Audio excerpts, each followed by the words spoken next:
He used to, yes, he did. The dude, don't feel sorry. That dude's 41 years of marriage. He's on cruise control. Like, he used to have hair. Give a rat. Yeah, tunnel vision, right? What are you eating? I don't know. It's just food. I'm putting it in my mouth. I don't know. What are we drinking? I don't know. It's wet. I'm just putting it in my mouth. What is this? What is this? A show? What is horrible? No, good. That's all. Alcohol. That is the key, right? I don't know. I'm at the point in my life, guys, where I think I'm a lot, probably like you, and I think people who've lived a little bit. I'm at the point in my life where I'd rather live an uncomfortable truth than live a comfortable lie. I think too many people tell comfortable lies. Like a comfortable lie, a lot of times generates around alcohol. You ever go out with a group of your friends and they're like, I got so drunk that I hooked up with somebody that was ugly. But it was the alcohol that made me do it. The alcohol made me sleep with somebody that was ugly because the alcohol made them look good. And that's a lie. That is not what alcohol does. Alcohol does not make anybody else look better. What alcohol does is it makes you forget that you're ugly. That's what alcohol does, right? It's a drug too. Like, we forget alcohol is a drug, right?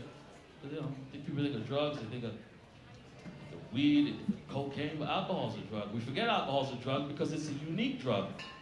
Because alcohol is the only drug that goes on sale. Like, think about it. Liquor stores have discounts.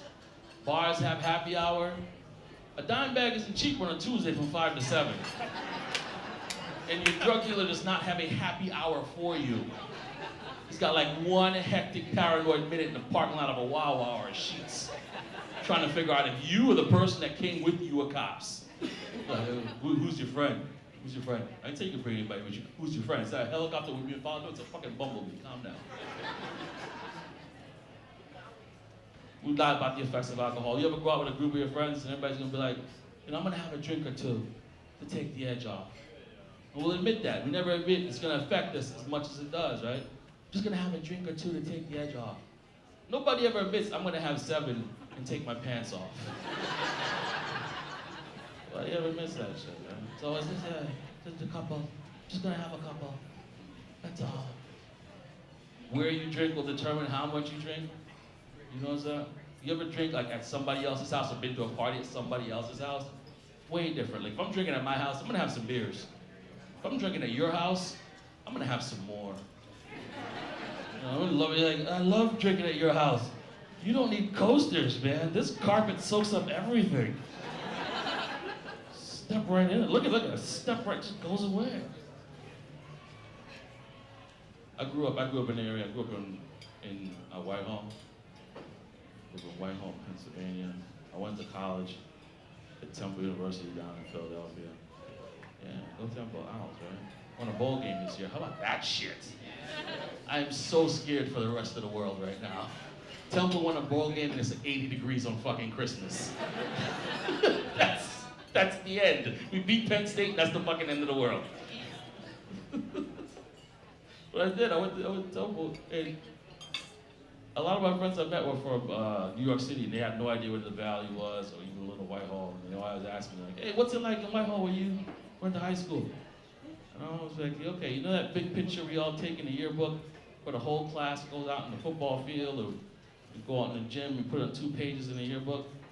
I said, well, when I graduated from Whitehall High School in 1994, it was not the most diverse population of students. I was in a small minority of black students. I said, I explained that if you open up our yearbook to the year that I graduated in those 2 pages, it looked like somebody grabbed 2 dice, shook them up, and rolled snake eyes. Because it was me and the other guy. And I didn't know his name either. It was just like, yo, something happened, other guy. You yell, other guy, and I'm gonna run too. It's a good experience. I wouldn't change it for the world. I learned a lot about myself. I think at that age, get all that other stuff. At that age, you're a teen, you don't know yourself well enough to know where you belong in the world anyway. So there's too much going on, right? But what I did learn and what stuck with me from it and why I would never change it is I realized in that situation, when you are in the minority in a group, whether it be for race or religion or sex or culture, whatever it is, you represent that group in its entirety to everybody else. Like, I'm a quiet dude. I'm black, but I thought I was like going to Whitehall High School, like lowercase black. I was big, like 72 font, bold, big black Randy, and I had no clue. I said something one day and somebody said, "That doesn't sound black." And I was like, I'm the only black person that you actually know. Anything I say should sound black. Everything I say should sound black. If I walk into the classroom like top of the morning, the next brother you see, you should be like top of the morning. I understand the struggle. Thank you very much, guys, for coming out. We are going to have a kind of a time here tonight.